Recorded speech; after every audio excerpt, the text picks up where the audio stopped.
Happy 100th episode, everybody! 100th episode is a huge milestone for some shows, especially ours. My Little Pony Friendship is Magic is a remake from the old 80s cartoon about talking technicolor midget horses and the adventures that met to the little girls demographic. But thanks to Lauren Faust, DHX Studios, and Hasbro for making this show for profit more money, we got a show that for the little girls, their parents, and most people are teenagers up. Eventually, we got a pony fandom who praised the show with the animation, the story, and the characters, but especially the background characters. Those characters didn't do much aside blend in the background, but somehow we got a names and personality, make fanarts and fanfiction out of them, and make them popular more than the main characters. So it was anyone surprised that the 100th episode will be focused about them. So of course I'm going to review it, but I kinda wish I could collab with someone. But it's not like some pony will throw up for the sky or something.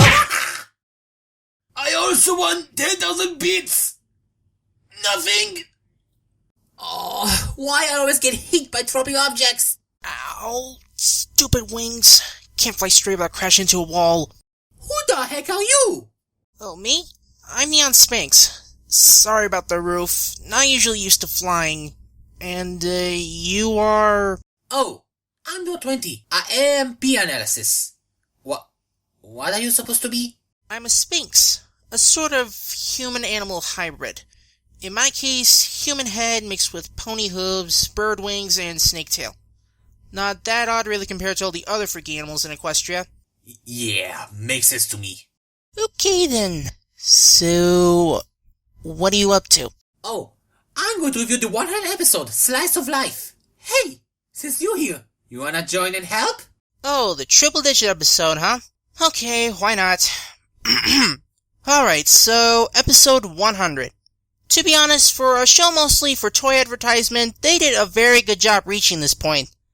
So, the episode begins right away with our couple, Cranky and Matilda. Hadn't seen them since A Fred Indeed back in Season 2. Not only is the return of these two good, but the fact that they are gonna get married is also something believable. The time expands long enough for it not to feel rushed. However, they end up in a slump when Matilda realizes... The invitations are wrong! This says the wedding is today! So, Matilda rushes off to get ready as Cranky gives his great dealer a good talking to. And who do we see? Oh look, it's Derpy! I bet it's just a small cameo and... Muffin? Okay, so it's going to be a one-line again. I really messed up on those invitations. I feel just awful, Doc. Eh? I told Cranky I could get them printed for cheap. Eh? But that meant hiring some pony with no experience using a printing press.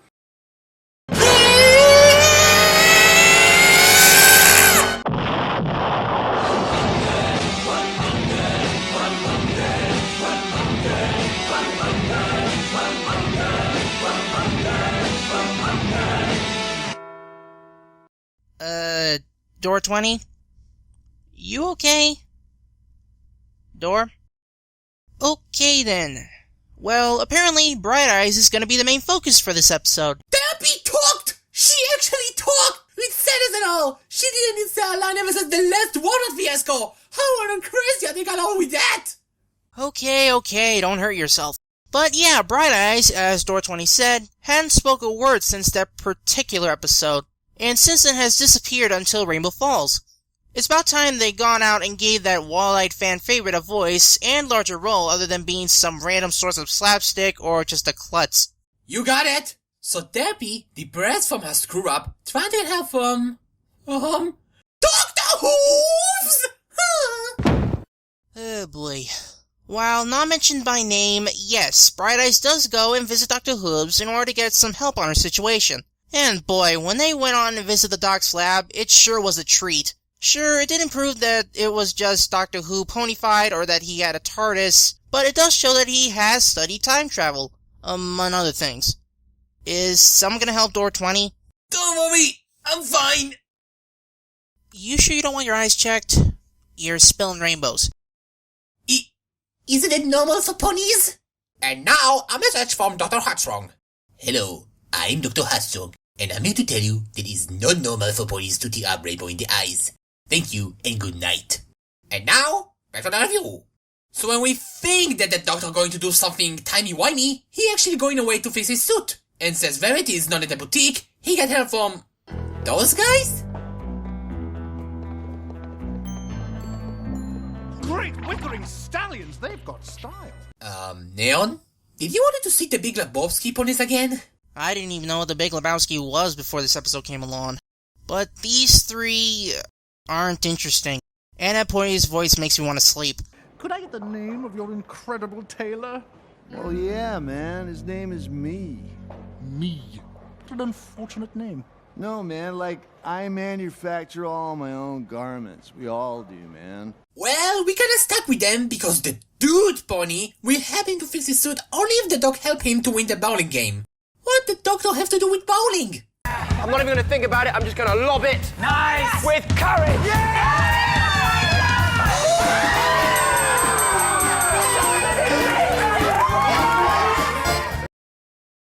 I see what you did there, Larson. So, after the doc agrees, we end up just outside the bowling alley, we finally see our main six discussing a matter of hoof, though what exactly remained unclear for the most part until... Whoa. Not bad, really. Of course, it's not the freakiest thing I've seen ever. What is that thing? Some sort of a bear thingy. Oh, I know! It's a beer! Really? A beer? What? Think of the liquor shot we could use! And besides, they already did in season 1. Aw, he's worked himself to the bone. And now the punch has been spiked! I never knew that. Anyway, the thing here, called a bugbear, is the main problem the main six have to deal with, while the wedding tries to go into play as best it could. Sure, the fight could be interesting, but how much can you go on for just one full fight from one monster? Now, if it was Cthulhu, then I'd be interested. Well, because of the bugbear, it should be called beer. Matilda is a big panic than ever. So where she could get help now? From Amethyst. I could be the crocodile! Jazz hands. I wish. I used to be the best organizer in all of Ponyville. Oh really? Tell me something, Amethyst. If you are the most organized pony in Ponyville, where the heck have you been in Winter Wrap-Up? Hold on, she did say she was once the best. Perhaps our Alicorn Princess bested her at some point. After all, she said no one asked her to do anything since Twilight came to town. At least she says that. So, Amethyst and Matilda go off, as Bright Eyes comes back around to when she gets the idea of... You want Matilda's arrangements today?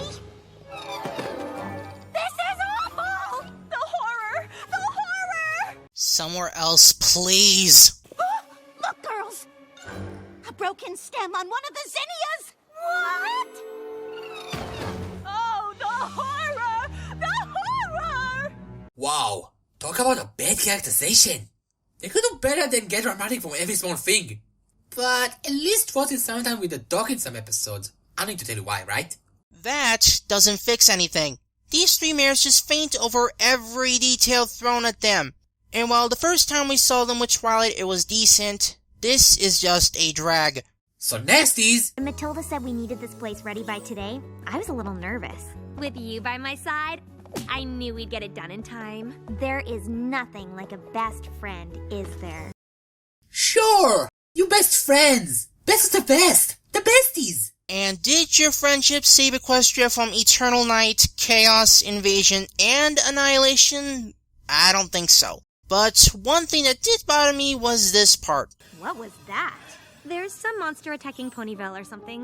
What is it this time? A creature from the Everfree Forest? I don't get it. If Ponyville's residents are this calm about a crazy bugbear flying around and destroying the place, then tell me what kind of protection does Ponyville have? Twilight and Friends? I know, but seriously, when you look at it, there should be some worry over... I think it's some sort of bugbear. Did you say bugbear? It found me! Huh? What's the... My name isn't Bonbon. It's Special Agent Sweetie Drops. Hold on I work for a super secret anti-monster agency in Canterlot. Or at least I did until the bugbear went missing from Tartarus a few years back. Hey, Hey, wait a sec! When it escaped, we had to shutter the whole agency. Every last shred of evidence of the organization's existence was destroyed. Bomb, timeout for... It was me who captured the bugbear. I had to go deep cover here in Ponyville and assume the name Bon Bon. I never thought it'd be able to track me, but now it has. Stop! Just stop! There's a lot to take in! Bon Bon is a special agent? I thought Lyra was supposed to be the weird one! Yeah, me too. Guess the writer's staff switched around the weirdness to avoid expectations. So yeah, Ancient Sweet Drops is Bon Bon this whole time, and apparently her organization crumbled like crackers since the bugbear escaped from Tartarus. Another thing to blame Twilight on the moving Mr. Three-Headed Dog from his post in It's About Time. So Sweetie Drops has to blend in.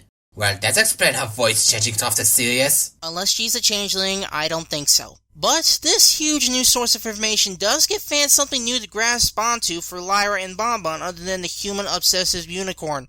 So now we're going back to Matilda, still nervous about the wedding, and with how we got the sea monster for the pilot? I'm Stephen Magnet, Cranky's best beast. Stephen Magnet? What's with his name? I need to check this. So that's Stephen Magnet... and there. So, another cameo appearance from our serpent fella, huh? Considering he only appeared once, and it was in the very pilot, I'm shocked they still remember him. And what's with this crazy adventures he had with Cranky he keeps blabbering about? In all that we've been through together, the only thing he ever cared about was finding you. Really? Well, that and a baldness cure. We had gotten some indication. Okay, apparently the name comes from Utah Auto Trends, and the fans just love the name so the staff keep it. It's so nice to them. All these ponies traveling to Ponyville, putting on uncomfortable clothes, sitting through a long ceremony. You think any of them care about the marriage? No. Honey, the wedding is everything. Thanks a lot, Steven! So now we go... They live together! You learned from Michael Bay. Actually from Wile E. Coyote! But they live together! Just like the fan-made animation! I'm so never excited! What are they going to do now?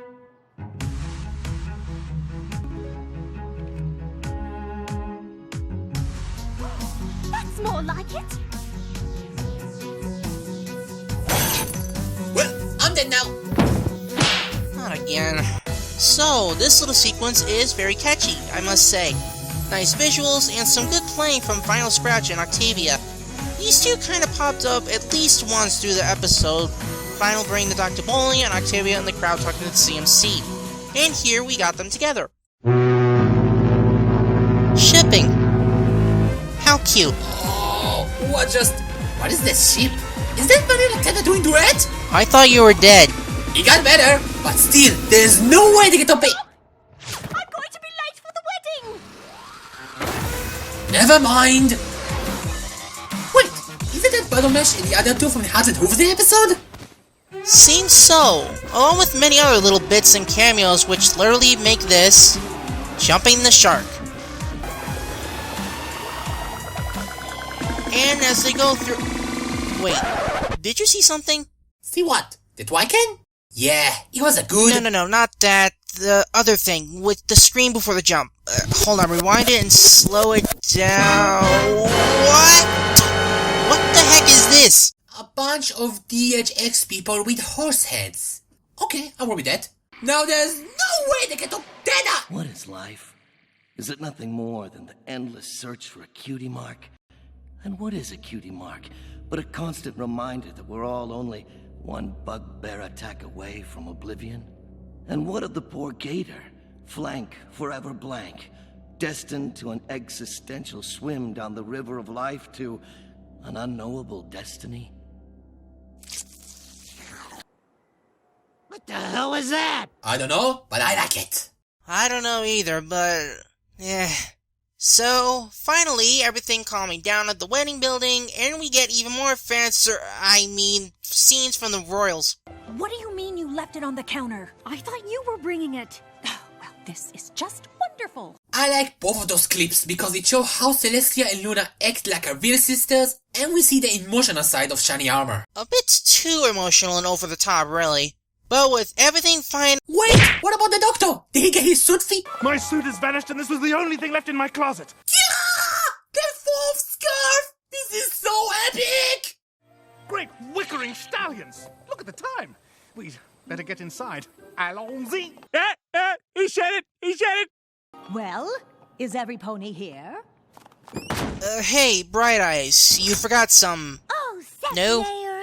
Okay then.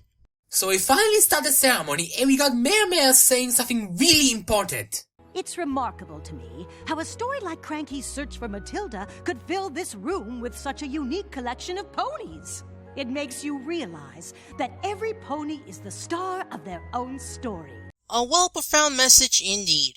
Even if we have minor characters that we wish had more of a role in the story, Mayor explains that, no matter what role, every character is important.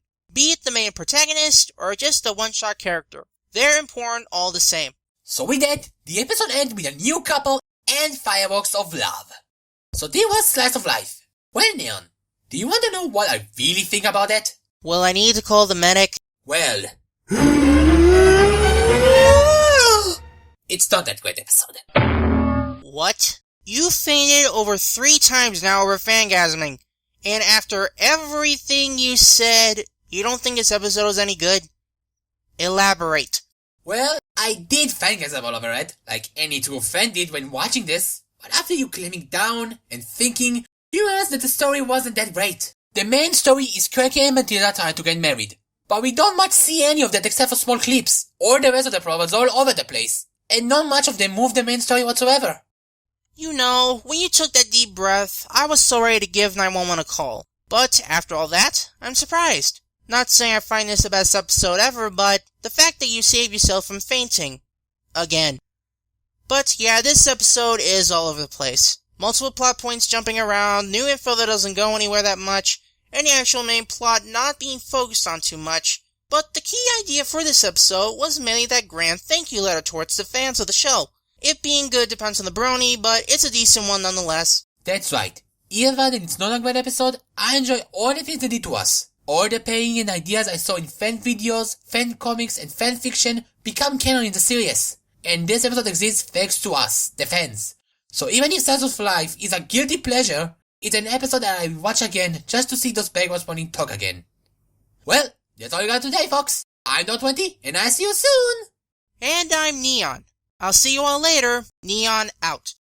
Say, since you're already here, you wanna play Smash Balls? I'm always speaking Rob, and the professor always tying synergies, so I beat them easily. Sure, why not? I'm sure I can beat you all with Bowser or DK.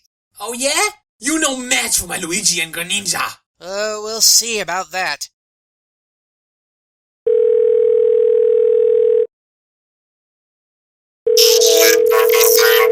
He is not answering to his phone. Is he put on Salmon again? And after I managed to get invitation for the wedding? What? Ponies don't see rainbows? I'm pretty sure I saw him once during the Rainbow Cars episode. That's it. Well, it's his loss not to meet all his favorite ponies.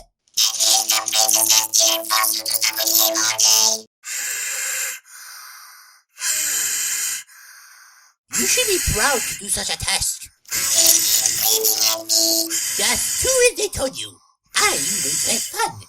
Oh, Doctor, did you remember me? Fine. Don't even bother. I don't feel enough to make you wait.